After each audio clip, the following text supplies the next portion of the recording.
What's going on, everybody? This is Chris Kane here with the Unofficial Therapy Podcast. Once again, this time I'm back being solo. There's no mashup this week. I know you guys have been enjoying that for the last couple of weeks, but you get me today. So hopefully I can do the job of two or three people. Um, I'm confident that this will turn out pretty well.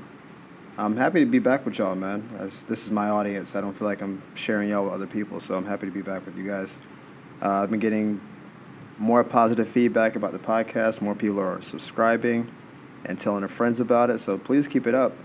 Um, we may have a sponsor sooner than later. There's some stuff in the works.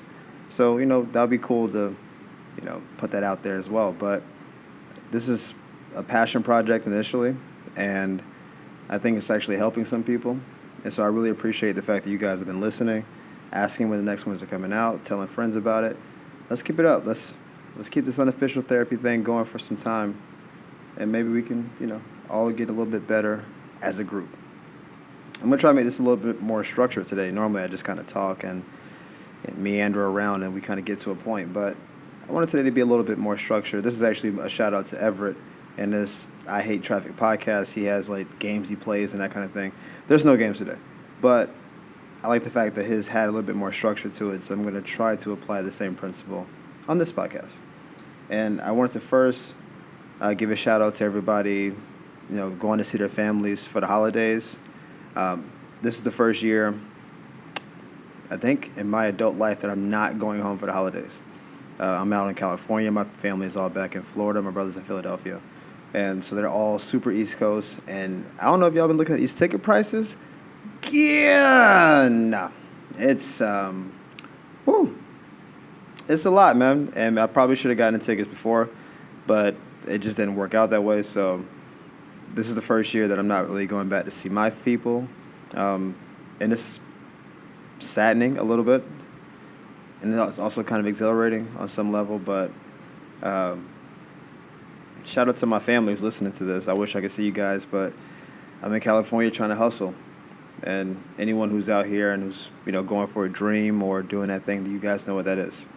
It's, trying to stack as much as possible, trying to pay things off, try to, get into some stuff. And we have a lot of things that are coming out in the near future that require a certain amount of capital. I don't know if I've mentioned this to you guys, but I'm in this writers slash, I don't know, entertainment group called Solstice. And I'm not even sure if I'm supposed to be putting it out there, but whatever, here it is. And we are 3 or 4 writers, actors, comics. This is April, Everett, Marvin, and myself. And we have music videos. We have TV things. I think we have mini films we're kind of working on in the near future. And we have a lot of things we're working on at the same time. But we're trying to finance and produce all this stuff. So we need money for cameras and lighting and all that stuff that goes with producing videos and content. And even when we have other actors, we need to feed people. So those require a certain amount of capital. Obviously, just living in LA requires capital. And then again, I'm moving soon. My boy Justin Elliott is supposed to be here soon.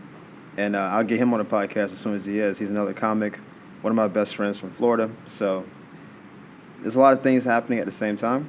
And you just got to have your ducks in a row. So when it happens, you can be ready to do it. As a result, however, I can't see my family. So I will try to see them maybe in February for my birthday. I might go back and see them, but I don't get to see my people this year. But if you get to see your folks or your significant other or your kids if they're in college or something, listen, that's a blessing.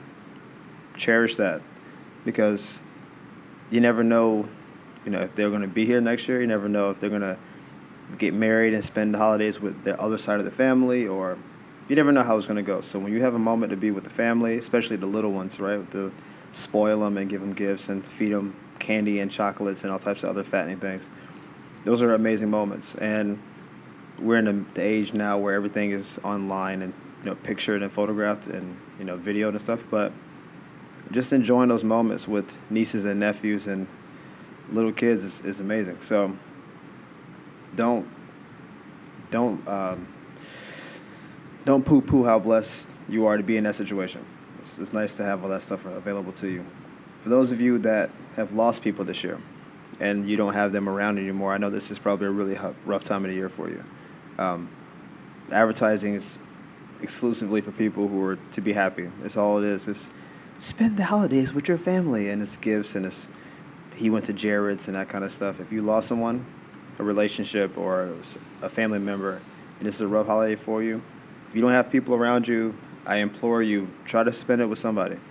If it's coworkers, if it's in a group, like groups of people, like at a sporting event, right? There's games, basketball, football games, like on Christmas, those kind of things.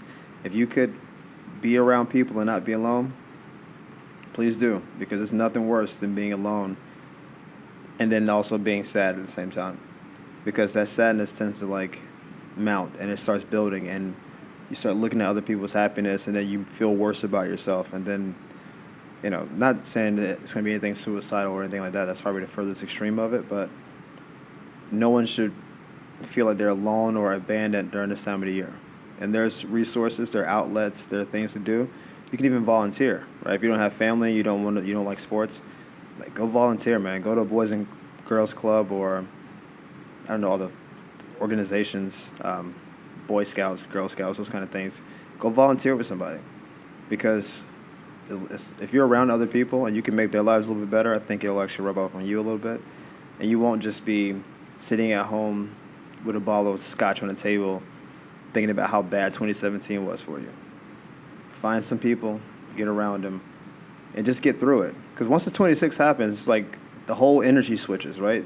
Up until the 25th, it's all about like Christmas, like Hanukkah stuff. Once that holiday's over, it's New Year's and new me, and put the year behind me, and it's like a renewed energy. So you just have to get through this part. This is the worst part. So push through it, get to the 26th, look forward to New Year's, and then try to like wash that off of you, because I've seen people during the holidays who are alone, who like lost a parent or a child or something, and it's bad, man. Like posting negative stuff on social media and sitting at home, not taking care of them. It gets out of hand. So try to find some people to be around if you can. Well, that was sad. Okay, let's pick it up a little bit. My main topic today that I want to talk about is honesty. And honesty is a very basic term, but I think people try to handicap what it actually is. Usually when I mention honesty, it's like, don't lie to me, right? That's usually what people mean. Just be truthful, don't lie to me. And that's how guys talk too. Don't lie to me. I think honesty, the purest form of honesty, though, is in general communication. I don't think it really is about keeping truth from somebody. I really think it's just about how you communicate. So an example of this would be in the media. Let's say we're in the age of all this sexual harassment stuff, right? That's the moment. That's probably what 2017 would be defined by, is Trump and sexual harassment, right? If you had to like handicap it. And what happens is these things have been happening for ages, but now it's kind of like, a talking point.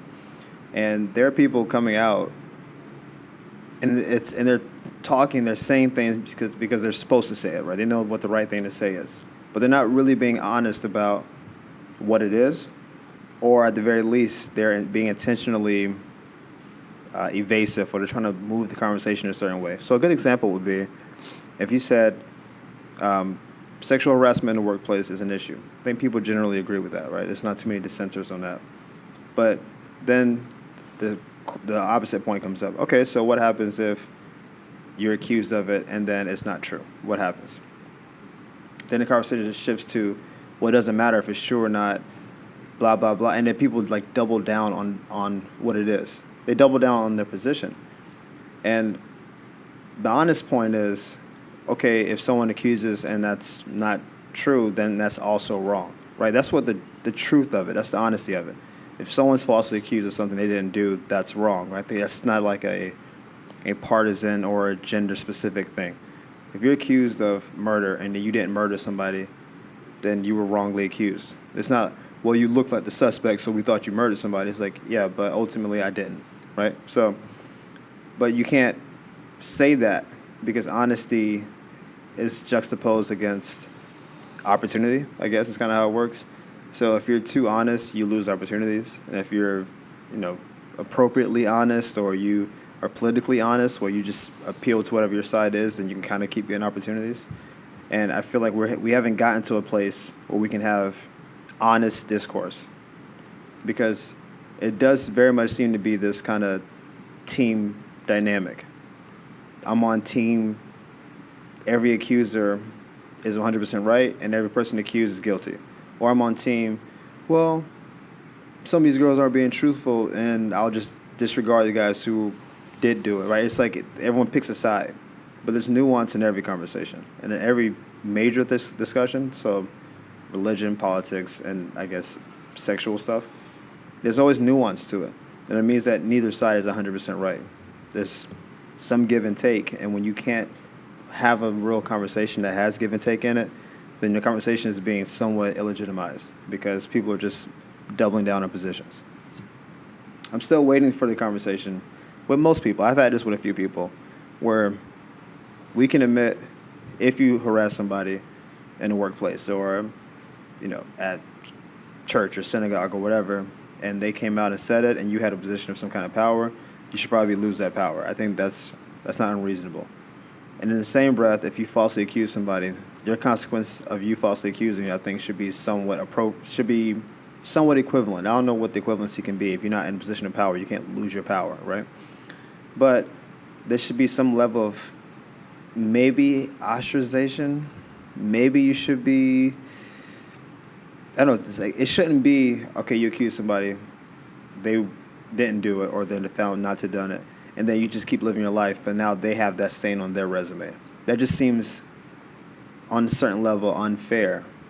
And I've seen this, I think I was watching on YouTube or Instagram, like people were like, well, if someone is falsely accused and they lose it, then I'm not going to lose sleep because that makes up for all the people who actually did do it.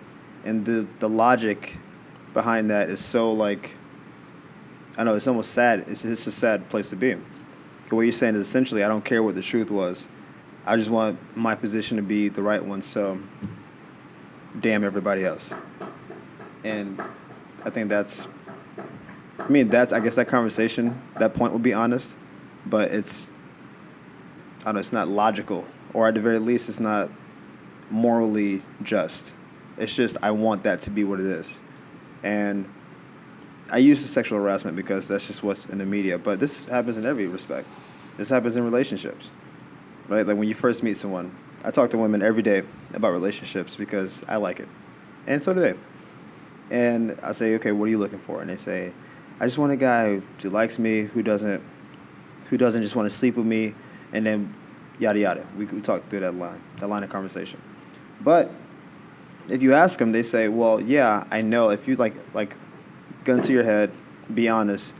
This guy who's being really nice to you and opening doors for you and wants to be your friend, wants to get to know you, do you think he still wants to sleep with you? And it's like, well, yeah, he does, obviously, but it's not as obvious. And so on some level, both are kind of playing into this role. Like, I may be a genuinely nice guy, and I may actually want to get to know you, and I may actually want to, wine and dine you, but I also do want to sleep with you. And I wanted to sleep with you before I wanted to do the other things. I didn't know anything else about you before I met you. And so the honesty is, listen, I'm not like a player, like dog kind of guy, so I do want to get to know you. I do want to see if you can be the one I can settle down with. But I walked over here because I was attracted to you without knowing those other things. Meaning I wanted to sleep with you biologically before I knew who you were socially, or where you stood politically, or what you did for a living. That's what got me here. That's what the real honesty is. But we can't have that conversation. And so what we have guys who are being intentionally deceptive to try to like backdoor their way into something, and I'm not like other guys, but that's not honest either. But pure honesty, I guess, is cruel, right? It's such a brash thing based on how we normally communicate that it would just be like, it would be shocking to the senses to hear it for what it is. Listen, I don't know you, but I saw you across the room and I thought you were beautiful and thought, I really want to talk to this beautiful person. Okay? Now we're going to talk. We're going to find out what you do for a living, find out if you belong to the game, find out if you're a wholesome, good girl or whatever, and then we can go from there. Right? Like, I don't know how refreshing that would be in a real conversation. I think people would be like, you may get slapped in the face. And I think also it would also work a lot of times too, though, because it is honest to a certain point. Like, I didn't walk over and think, man, I can't wait to go be this girl's friend. That's not generally how guys think. Some guys, sure, I guess. But generally, I don't walk up to someone I'm not attracted to and try to spark a conversation if they're like of the persuasion I mess with. Meaning, if I'm a straight dude, I wouldn't walk up to just a random girl and start talking if I don't find her attractive, probably.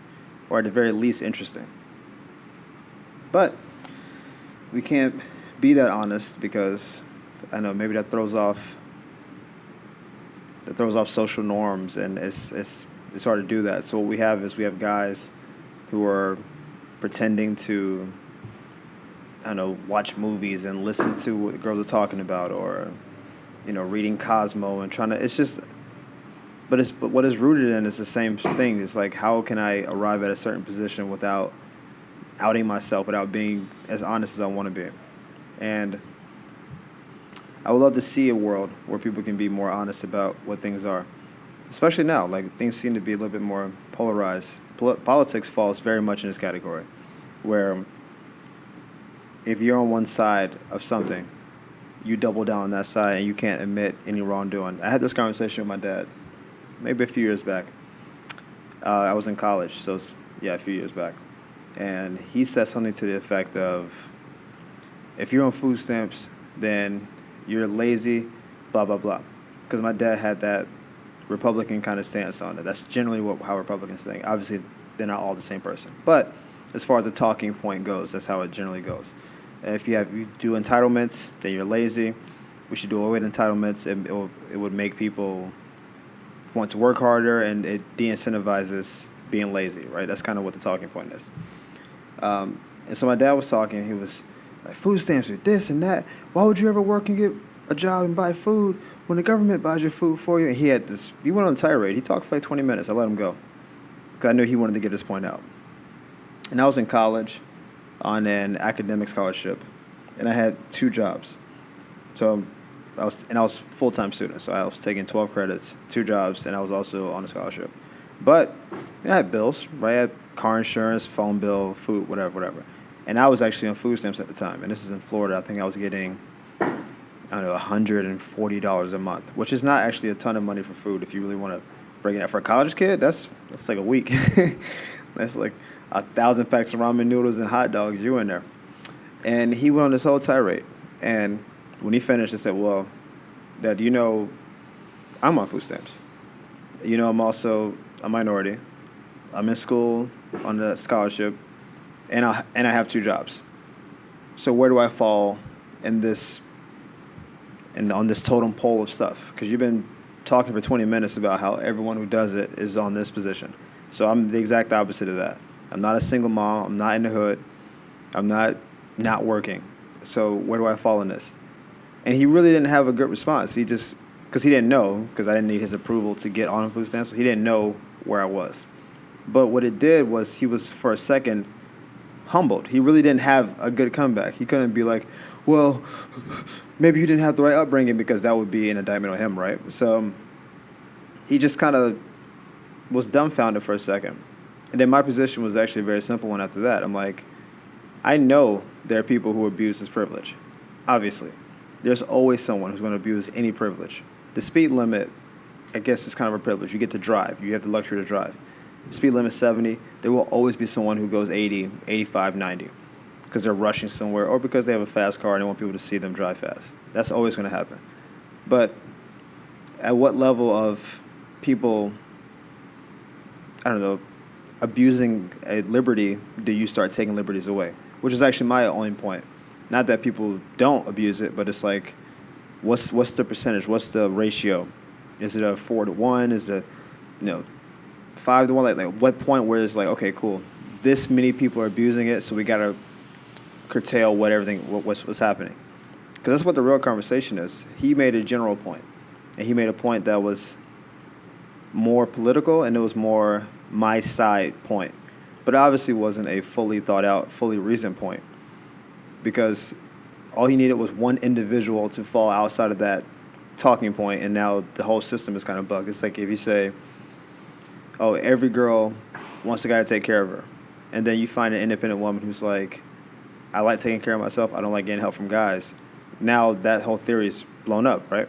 You have to change the wording to, I believe, a majority or most or whatever, but from majority and most to every is a big jump. And when you say all people on food stamps are this person, and then you find one in your family who you know extensively who isn't, now I'm not just a person on the chart. I'm a physical person. You know what my life is. You know my struggles, and you know what I'm doing and stuff. And that was one of the rare times we had a semi-political discussion that didn't devolve into, well, your side did this and my side did this. It was, well, I still think there's too much money in entitlements. I still think there's some lazy people. And I said, yeah, I agree with you. There are lazy people out there who are just using it to use it. Absolutely. It would be dumb for me to argue that everyone who uses it is some struggling mom of four, which is, I guess, the opposite talking point. Everyone who's on it is lazy. But what about the single mom of four who needs food? And I've also lived in that lifestyle. My mom was raising us, and we had it as well. So I've seen both sides of it. But I don't know what the numbers are, right? I don't work in that field where I can tell you 75% are using it correctly and 25% are using it incorrectly. And then even if I knew the numbers, that still begs the second question. What percentage is too much? Once it's past, a 3-to-1 ratio, do we then have to change what it is? Or because that's really what all this stuff is. Like, no matter what side of the ledger you're on, if you're on I think rich people should pay more in taxes. And it's like, okay, well, what qualifies rich, right? That's a line. Then it's how much more should they pay? That's another line.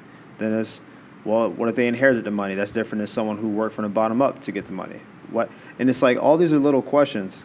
But if your general consensus is you're rich, pay more, I'm rich, I don't want to pay more, and then we just talk from those positions, we don't have any nuance in the conversations, then what you have is when you find someone who was born with exceptional wealth and then they make the same position as someone who was born and worked and got to the same place, they may be at the same place, but their perspective is different. But they're lumped into the same category, though. And so there's nuance in someone who came from, let's say Jay-Z becomes a billionaire. I think he's close to it now. But his billion versus, let's say, one of the heirs to the Trump empire's billions are different, right? But they are lumped in the same category.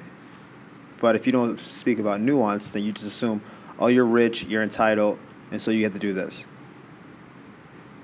And I think that's where things are lost. It's like if the minute you make an opposing point, you become the devil, or you become ignorant, or just foolish, and there's no real like ebb and flow, and it really devolves into name calling, because the way debating is supposed to go, and the way conversations are supposed to go is you make a point, I acknowledge your point, and then I make either a counterpoint or I agree with your point, and then we kind of keep moving forward.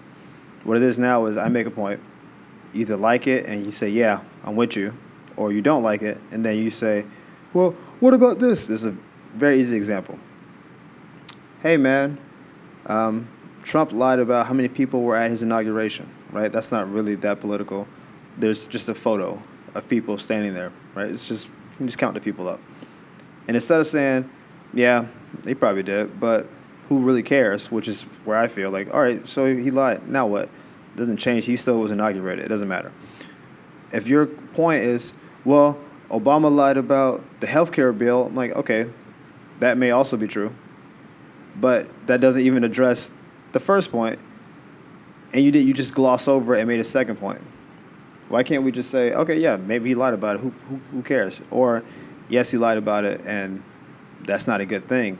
Now, you can then start kind of parsing out what's the degree of lie. Okay, lying about number of people here, lying about the number of troops we're pulling out are two very different lies.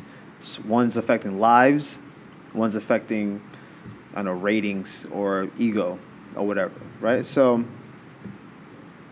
I don't know. I don't get into social debates anymore. I think I had one conversation with somebody who made a point, and then I tried to like have an educated, like I tried to refute their point using some kind of logic, and then the response I got was illogical, and it it frustrated me, and so I just bowed out. I was like, you know what? A wise man said, "Don't argue with fools," right? And I'm arguing with you on a logical point, and you've just made an illogical character assassination. So what are we doing right now?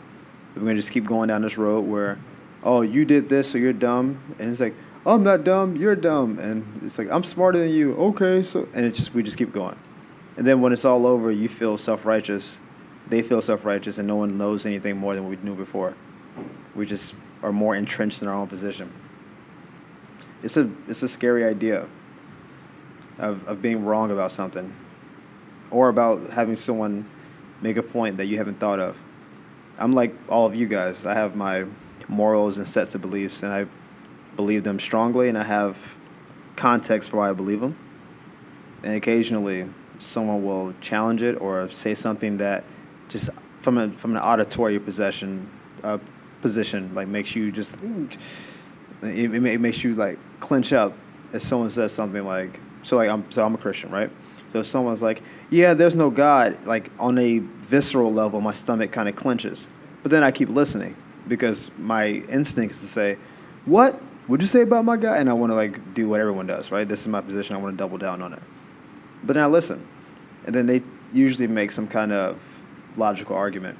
If there was a God, then why is there so much murder or yada, yada, yada? And they'll go down that road. And then if we would need to have a debate or a conversation, I suppose we could. But usually they just want to say what they say.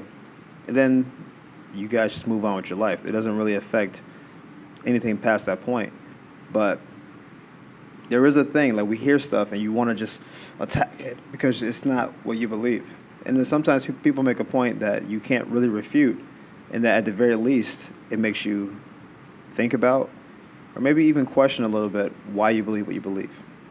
I think that's what my goal is in doing, I guess, this kind of thing and in having these conversations is you're really not going to convince too many people who really believe something off of what they believe, right? If you base your life on being, I don't know, let's say being an asshole, that's your thing. I'm going to do what I want whenever I want to do it. I don't care what people think. And I say, well, have you ever thought about not doing that? Think of how many more opportunities you would have and yada, yada, yada. If you feel like that would make you, I don't know, disingenuous or that would make you kind of a sellout of yourself, even if I make really compelling points, you just listen. I'm going to be an asshole, dude. I'm going to lose opportunities. I'm going to piss people off, but I can live with myself. And so I'm going to be this version of myself. But if I can impart some wisdoms on you where, let's say you wanted to move up in the company and you were an asshole, I can say, listen, you can be whatever you want to be. If you want to be yourself, maybe you can still make it to the top. But in the 50-year history of this company, they tend to not promote those people because those people have to lead other people, and people don't like being led by an asshole. So it may be something to consider. Like you may have to mitigate your assholeness to move up in a company, but ultimately you got to be what you're going to be. And maybe they leave there and think, you know what, dude, I do want to move up in the company more than I like being an asshole. Maybe I can find a way to balance the two.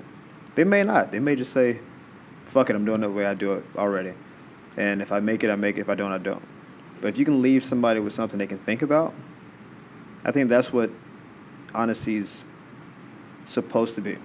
That's what it's supposed to do, ultimately, is make you leave and think, why do I believe what I believe? Do I believe it because my friends told me, my family told me, social media told me to believe it? Like, why do I believe what I believe? And do I have it, like, convictions with it? I know a lot of people who say things that are just maybe factually not true, but also they speak with bass in their voice, but with almost nothing under the surface to really go with. So they'll say something like, I believe X, Y, and Z, and then you say why, and it's crickets. But you're out here posting stuff, and you're, posting memes, and you're changing profile pictures, and why'd you do that? Why do you believe that? And there's nothing behind it. It's a shallow belief system. It's a shallow, authority. It's transparent, really. And if you can leave somebody by thinking about what they do and if that's the right course of action, or, well, consider this is how I feel, consider what I'm saying now, then I think at the very least, people will start asking questions and start mostly to themselves, right? Ask questions to themselves, but also ask questions to people who believe other stuff, because you might find that you're more alike than you realize, and that the real answer or the real truth, or truth, I'm using that word loosely, but the real truth is some hybrid of ideas and thoughts.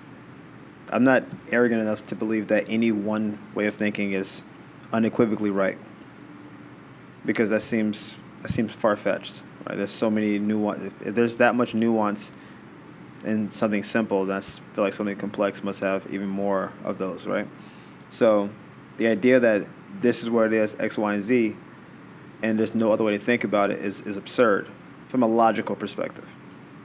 Math is not, math is logical, I suppose, but math is also, it's plug and play. You don't have to think about math. 4 plus 4, 8, every time. So it's there's no nuance in math. I think that's what makes math annoying to people. You can't be like, well, I feel like math is 4 plus 4 should be 16. It's like, there's no feeling. You just do it. But literature is a feeling. You can parse out Romeo and Juliet being a tragedy, or being, a mismanagement of love. It can be bad parenting. It can be social classes clashing and stuff. Like, you can take it a few different directions, but math is not like that. Very few things in real life are like math. And so because of that, that means that there's very few things in life that should be, this is what it is, and nothing else can be it. Because that doesn't make any sense. If you're trying to make sense. If you don't want to make sense, I guess you do what you want. I don't care if this is logical, this is what I'm saying. It's like, well, yeah, you're being illogical, and then we can kind of go from that. I don't know if this is going to help any people out there. I will hope this will spark some kind of conversations between people with opposing views. I like when that happens, actually, especially if you get exposed for believing some, kind of trite thing that doesn't really exist, or if you don't have any proof you can substantiate, or even a position that can be really well thought out. I think it's nice when people can maybe be exposed a little bit, not to make them feel bad, but to say, hey, maybe go back to the drawing board and, see what it is. I remember I was researching Descartes, the philosopher, a few months back, and he's the guy that said, "I think, therefore I am." That's what he's known for. But to do that, he decided to unpack everything he believed he knew, because he questioned a singular belief he had about, I think, whether there's a God or not, and then said, well, if there's no God, then there's no this, there's no that. And he went down a whole litany of things, and he essentially almost erased everything he believed and said, let's start from scratch. Do I even exist? Is this world real? And all these thoughts were going through his mind, but then he realized, wait a minute, the fact that I even had the capacity to think about whether I'm right or wrong means that I exist. Means I exist, right? The fact that I can even think about that means I exist, which led to the "I think, therefore I am" thing. And then he put things back in his shopping cart of beliefs and morals. But he just completely said, I don't know if anything I even believe or ever believe is true. But I know that I'm thinking about whether I believe it, so that means I'm real. And then maybe not everything I believe is real, but some of it is. And the ones that aren't, I need to find out what is. And then I can build my worldview off of the new empirical evidence I have about the realness of life and what I experience. So I think that's maybe a very extreme version of what I'm saying right now. But I think something to that effect, right? Especially if you are even waffling in a position, you felt some way really strongly, but now you're feeling a little bit less of that. I think really questioning, why am I feeling less of that? Because it could just be a moment of weakness, right? You could just bounce back and be back where you were. But it also could be, I'm feeling not so sure about this because I'm getting newer and newer evidence. And the more evidence I get, it's contrary to what I normally believe. And so let's see where this new evidence fits with my old beliefs. And sometimes it fits perfectly. It's lockstep. Boom. But sometimes it's very opposing. And it's like, okay, this new evidence seems to be pulling me this way, but my old belief is this. And then you kind of oscillate between the two. And at a certain point, you know, you kind of have to pick a path. It's like, I'm either believing this new stuff or I'm going back on my old stuff. But I think be open to be wrong and be open to new information as much as you can be. But, you know, I do believe you have to stand for something. So if you stand for anything, be prepared to defend whatever you believe in. I think that's a mantra I live by. My friends know this. People who like really know me know this. If you can't stand on what you say and you can't hold up under scrutiny, then you don't really believe it, or you need to really assess where you are with that. If you can defend your point to the death, even if I make better points than you do, and you just say, I still believe what I believe, even though you make good points, that's fine. I think that's reasonable. But if you can't defend your points, if you can't articulate them, if you just, this is what it is, I don't know. I think it's a tough way to live. If you can't tell people what you believe or defend what you believe under any kind of scrutiny. It's just, I believe it and I hope no one asks me any further. I believe this and I hope no one asks me any follow-up questions. Why? Damn it. Oh, man. I wasn't ready for that question. I was hoping you just let me go with it. I don't know. I think it's an interesting point. And if you don't believe that, then, again, feel free to question it. Like, DM me. You can write on my walls. Obviously, Sexy Comedy on Instagram, Twitter, Chris Kane on Facebook. Like, reach out to me and say, Chris, I don't believe what you said for X, Y, and Z reason. And we can have that conversation. I know why I believe what I just said and why I'm doing this now. It makes sense to me. I feel well-reasoned in it, but I could obviously be wrong. But you're going to have to make a good point for me to believe that I'm wrong. So if you don't believe what I just said, awesome. But if it sparks something in your mind to make you think, even more awesome. And maybe we can kind of arrive at a place where we can have opposing positions and then not hate each other. Because that's foolish. You don't believe what I believe, so I don't like you anymore. Go away. That's what, like, elementary school is. Hey, can I borrow your toy? No? Well, you're dead to me. I'm going to go tell the teacher that you shouldn't even have a toy. And now I'm going to go sit on this side of the room and look at you from afar as I build up these blocks and then knock them over in anger because I can't hit people at 5 years old. Childish. Anyway, I hope you guys enjoyed this very spirited solo discussion. We touched on some heavier themes today, mostly because it was just like on my spirit, because there's been a lot of, just frivolous stuff going around in the world, and I don't know how much of it actually matters or how much of it moves the needle. I think a lot of it's clickbait. I think a lot of it is like partisan commentary and not even actual news. But I do believe there are some things that are real and some things that do need to be discussed. And I think honesty should be the driving force behind it. Because if you're honest about what you see and what you believe and what you think, then you can piss people off, obviously, with you being honest. But if you're honest and you actually you have conviction with it, then you can live with that part of it. It's like you're mad at me for telling you how I actually feel. I can live with that part. What I can't live with is you being mad at me for not telling you the truth. Because then, like, I betrayed the code of our communication. I didn't give you the facts or the information as I see it. And so you're mad at me for not giving you those things. Anytime you're truthful with somebody and you're righteous about being truthful with somebody and they don't respond well to it, then that's a loss, but that's their loss. And hopefully, and this is wishful thinking, I don't know if this will change anything. Maybe this change one person's way of thinking, but I think generally we're kind of entrenched where we are. But if this can hopefully spark some way of thinking, then I think it'll be successful. So I hope it does. Thank you guys for tuning in, as always. Again, I'm on social media at Sexy Comedy, at Twitter and Instagram, Facebook at Chris Kane. I will probably do a show next week. I'm not going home, so I have no reason not to. I'll probably do a show next week, right before the holidays, where we'll kind of talk about wrapping up 2017 and kind of looking forward to 2018. See this foreshadowing? It's getting structured now.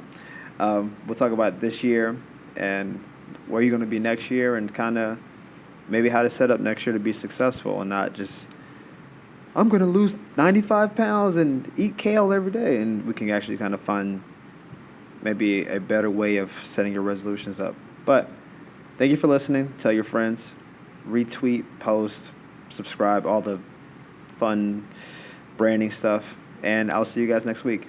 Deuces.